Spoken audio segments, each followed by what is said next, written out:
నమస్తే. మనతో పాటుగా ఇవాళ ఉన్నారు సీనియర్ రాజకీయ విశ్లేషకులు అడుసుమల్లి శ్రీనివాస్ గారు. వీరితో పాటుగా ఇవాళ ఒక టాపిక్ని కవర్ చేసే ప్రయత్నం చేద్దాం. సార్ నమస్తే. నమస్కారం అండి. సార్, ప్రధానంగా తీసుకున్నట్లయితే వైఎస్ జగన్మోహన్ రెడ్డి ఇవాళ ఒక కొత్త అంశాన్ని మళ్ళీ తెర మీద తీసుకొచ్చారు. అంటే పాత అంశం అయినప్పటికీ ముగిసిపోయింది అనుకున్న అంశాన్ని మళ్ళీ తెర మీద తీసుకొచ్చారు. ఇక నుంచి విశాఖపట్నంలో 2 రోజులు, అమరావతిలో 4 రోజుల పాటు పరిపాలన జరుగుతుందంటే ఆయన ఒక మాట అన్నారు. దీన్ని ఎలా చూడాలంటారు? ఇప్పటికే హైకోర్టులో దీని మీకు సంబంధించి కేసు నడుస్తున్నప్పటికీ కూడాను రాజ్యాంగపరంగా ఎటువంటి సాధ్యం కానటువంటి ఒక అంశాన్ని ఎందుకు రాజధాని అంశం పైన ఎందుకు ఆయన మొండి వైఖరిగా ఉన్నారు? ఇప్పుడు ఎవరో కూడా సీరియస్గా తీసుకోవాల్సిన అవసరం లేదండి. ఎందుకంటే ముఖ్యమంత్రి గారు ఆయన ఇష్టం, ఎక్కడి నుంచి అన్నా 2 రోజులు అక్కడ ఉంటానంటాడు, 1 రోజు అనంతపురంలో ఉంటాడు, ఎవరు వద్దంటారు? ఇక ఇప్పుడు పైత్యం ఉంటుంది ఒకసారి. ఇప్పుడు రకరకాలుగా ఇప్పుడు ఒళ్ళు నలతగా ఉన్నప్పుడు పైత్యం చేసింది అంటారు. ఆ పైత్యం చేసినప్పుడు మనం రకరకాల చేష్టలు చేస్తాం. దాని గురించి పట్టించుకోకలు. ఇప్పుడు వాళ్ళు ఇబ్బందులు ఉన్నారు. ఆయన అనుకున్నది ఒకటి, అయ్యింది ఒకటి. ఆయన ఏదో అనుకున్నాడో ఏదో జరిగింది. పుణ్యకాలం కాస్త చక్క 4 ఏళ్ళు గడిచిపోయింది. ఇంకా ఉన్న సంవత్సరం కూడా ఉంటుందో తెలియదు. రకరకాల కేసులు గీసులు ఇవన్నీ అంటే పాత అక్రమాస్తుల కేసులు ఎలాగా మేడమే ఏలాడుతూ ఉన్నాయి. గడియారంలో లోలకంలాగా అటు ఇటు తిరుగుతున్నాయి. ఎప్పుడు మీద పడిపోతే తెలియదు. అది కాకుండా కొత్తగా బాబాయ్ మటర్ కేసు, పాము ఇంట్లోకి వచ్చి గుమ్మంగాడు నిలబడి ఉంది. ఆ పాము గుమ్మంగాడి నుంచి వస్తుంది, ఎప్పుడు కాబట్టి ఎత్తో తెలియదు లోపలికి వచ్చి. అలాగే లిక్కర్ స్కామ్ది కూడా వాళ్ళ ఎంపీ కొడుకు అరెస్ట్ అయ్యాడు, ఇంకొక ఎంపీ గారు తాలూకా బంధువు అరెస్ట్ అయ్యాడు.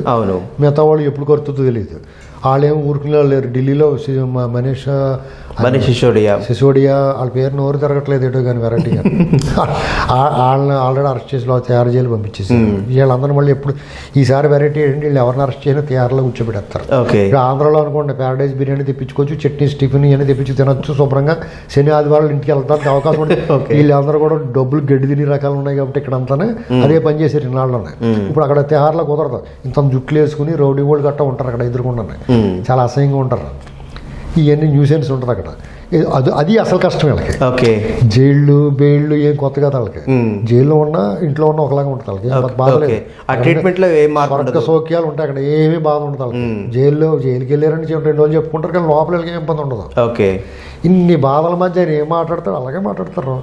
ఇప్పుడు రాజధాని 3 రాజధానులు అన్నాడు, నష్టం అయిపోయింది, చేయలేకపోతున్నాడు, చేతులు ఎత్తేసాడు, కోట్లు అడ్డుకున్నాయి. మరి దాని మీద మా తప్పు అయిపోయింది బాబు అని బిల్లు వెనక్కి తీసుకున్నారు, కేసు వాపసు తీసుకున్నారు. మళ్ళీ అప్పీల్కి వెళ్ళారు. ఇవన్నీ పిలుమొగలు వేస్తున్నారని తెలిసిపోయింది. ప్రజలు కూడా ఇంక ఈ మాటలు సీరియస్గా తీసుకుంటలేదు. వైజాగ్లో 2 రోజులు ఉంటారు, 2 రోజులు కాదు 3 రోజులు ఉండు అంతే. అంటే ఆయన ఏమంటున్నారంటే అక్కడి నుంచి పరిపాలన చేస్తారంటున్నారు తప్పిస్తే అది రాజధాని అని చెప్పి ఆయన నోట్లో నుంచి కూడా ఆ మాట రావట్లేదు. ఆయన నోట్లోంచి రాజధాని అన్నా పర్లేదండి, ఏమైపోద్ది?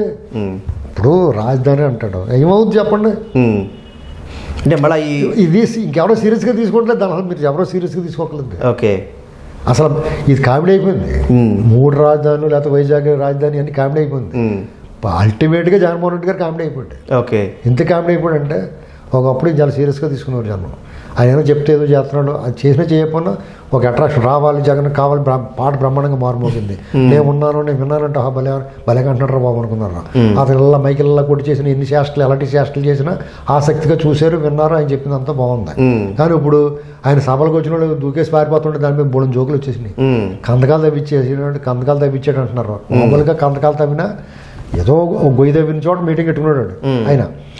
ఆ గొయ్యి తవ్వినగాడు మీటింగ్ పెట్టుకుంటే అయినా ఆ కందకాలు తవ్విచ్చాడు పారిపోకుండా అంటున్నారు.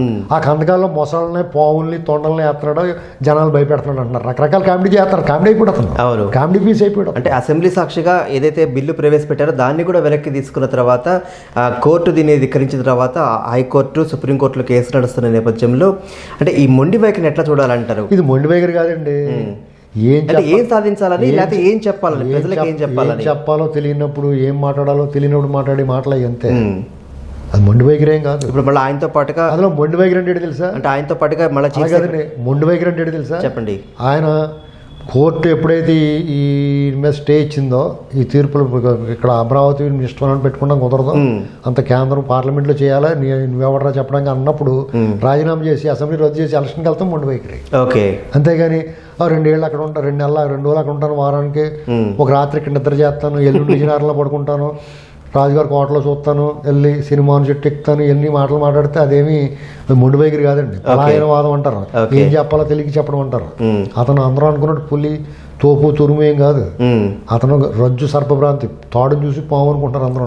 గోడ అవతలేదో భూతం ఉంది అనుకున్నారు, ఏమీ లేదు అక్కడ, తుమ్మ చెట్టు ఉంది. అంటే ఒక సీఎం స్థాయిలో ఉన్న మనిషి, అంటే నేను అక్కడికి వెళ్తున్నాను, అక్కడి నుంచి 2 రోజులు పరిపాలన చేస్తున్నానంటే ఆయన ఒక్కడే వెళ్ళటం కాదు, ఆయనతో పాటుగా కొంత బ్యూరోక్రసీ వెళ్ళాలి, లేకపోతే చీఫ్ సెక్రటరీ, లేకపోతే అడ్వైజరీ కమిటీ ఉంటుంది, లేకపోతే చాలామంది బ్యూరోక్రాట్స్ ఉంటారు. వీళ్ళందరూ వెళ్ళి అక్కడి నుంచి పరిపాలన చూడాల్సిన ఆవశ్యకత ఖచ్చితంగా ఉంటుంది. ఈయన ఒక్కడే వెళ్ళి కూర్చుంటే అది అయ్యేది కాదు. వీళ్ళందరినీ కూడా ఈయనతో పాటుగా సమాయత్తమయ్యే అవకాశం ఉందంటారు అసలు? వెళ్తారు శుభ్రంగానే, అక్కడ ఏదో మంచి హోటల్లో దిగుతారు శుభ్రంగానే, సముద్రం పీతలో రొయ్యలేపుడి తిని వస్తారు. ప్రజల శుభం మళ్ళీ అట్లా ఆవిరైపోతుంది. ప్రజాస్వామ్యం ఎలాగ ఆవిరైపోతుంది, ఇప్పుడు ఇలా ఆవిరైపోద్ది, అలాగే ఆవిరైపోద్ది. ఆ మాత్రానికి మంచి పీతలు, సుక్క పీతలు ఎప్పుడు పీతలు ఎగురు అవి తినేసి వస్తారు. తింటానే ఉండి పోనీ ఎంజాయ్ చేయనివ్వండి. ఏనాడో రాసిపెట్టి ఉంది ఈ ప్రజలకి, ఆంధ్రప్రదేశ్ ప్రజలకి, ఈయన కాసి నక్కలు బాగు చేయడానికి అర్హత లేనట్టు అనుభవించడానికి వాళ్ళు ఎప్పుడో రాసిపెట్టి వాళ్ళు ఒక్క ఇచ్చారు. ఎన్నుకున్న తర్వాత ఏం చేస్తారు? ఒప్పుకున్న తర్వాత వాయించుకోక తప్పదు కదా. ఇక ఇప్పుడు ప్రజలు కూడా అందుకునే రోడ్డు మీద వచ్చి పెద్ద దెబ్బలాటలు గట్ట ఆడపోవడం కారణం ఏంటనుకుంటున్నారు? అంటే సంవత్సరం ఎలాగైపోయింది, ఇంక సంవత్సరం 6 నెలలు ఏ పోయేదానికి నోరు పూసిపోరా, అతనే పోతాడు అన్నట్టు చూస్తున్నారు. ఇక ఇంతకన్నా శృతి మించితే కోటింగ్ ఇస్తారు. అది అంటే ఇప్పటికే అంబటి రాంబాబు లాంటి వాళ్ళు ఎవరైనా విలేకరులు అడిగిన ప్రశ్నకి రాజధాని మూడు రాజధానులు ఉన్నాయా లేదా అంటే దానికి కూడా మాట దాటేసిన సందర్భంలో మనం చూస్తూ ఉన్నాము. సో సీఎం ఇట్లా చేయడానికి కారణం ఎంకిపెళ్ళి సుబ్బుచావుకు వచ్చిందని ఆయన చేసి చేష్టలు వాళ్ళు మన సమానం చెప్పుకోలేక సత్తున్నారు. వాళ్ళు ఏం చెప్పాలి అర్థం అవుతుంది. తిమ్మిని పంపించేసి అలాగైనా అడ్డగోలుగా మాట్లాడే వాళ్ళు కూడా మాట్లాడలేకపోతున్నారు. అది వెరైటీ అక్కడ. ఓకే, ఇప్పుడు వాళ్ళు ఎంత అడ్డగోలుగానే మాట్లాడతారు.